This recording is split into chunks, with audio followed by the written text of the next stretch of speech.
Welcome to This Explainer. Today, we're diving straight into some absolutely fascinating and honestly kind of paradoxical economic data coming out of South Carolina for 2026. I love digging into regional data because it always tells a hidden story that national averages completely miss. In a state famous for its unified charm, sweet tea, and beautiful beaches, the economic reality is actually operating as two entirely separate universes.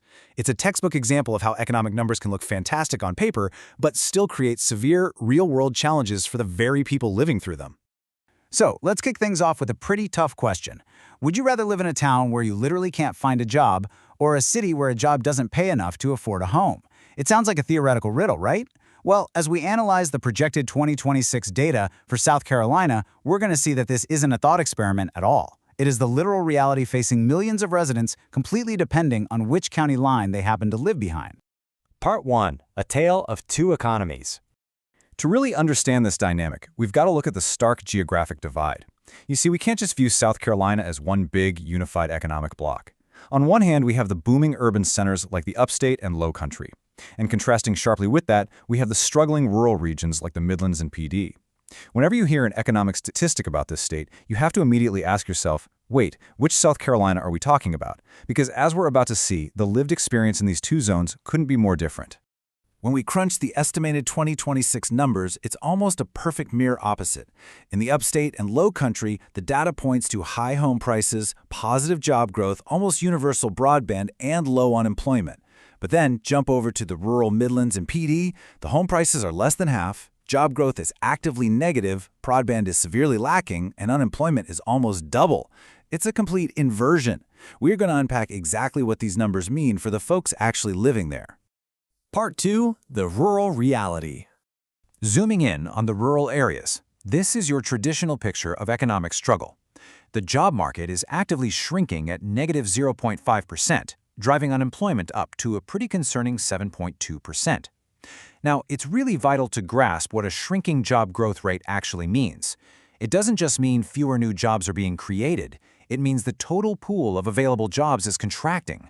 Opportunities are literally vanishing. If you are a young person graduating high school in the PD region today, the local math is just mathematically stacked against you.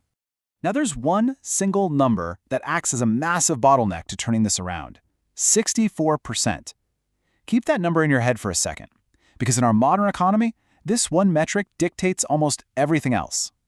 That 64% represents a severe digital divide. It's the rate of broadband access in these rural areas, which is staggering when you compare it to the near-universal 98% access in the urban centers. Imagine trying to run a race, but you're not even allowed onto the starting track. While the urban centers are hyper-connected at 98%, almost a third of the rural population is stuck living in a digital dead zone. And the real-world consequences of this? They're devastating.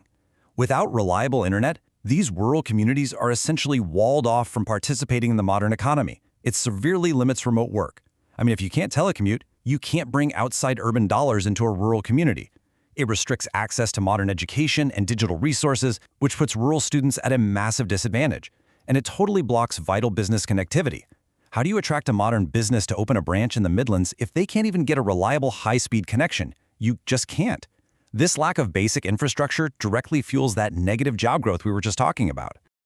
Part 3. The Urban Prosperity Paradox. Pivoting over to the urban centers, we see a totally different issue. Here, unchecked economic success is actually creating an entirely new set of problems. On paper, cities like Charleston and Greenville look completely unstoppable.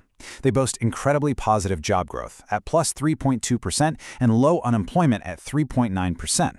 If you're a politician or an economist looking purely at employment data, you're probably popping champagne right now. Everyone who wants a job essentially has one, and companies are hiring left and right. So what's the problem? The catch is this harsh phenomenon called working poverty. It means people with good, steady jobs still can't afford to actually live in the city where they work. This is the great paradox. You did everything right, You got the job in the booming city. You're working your 40 hours a week. But because the city is growing so incredibly fast, the cost of living, specifically housing, has totally outpaced the wages of those very same abundant jobs. The barrier to entry here is absolutely staggering. Average home prices in these urban centers have skyrocketed to $425,000.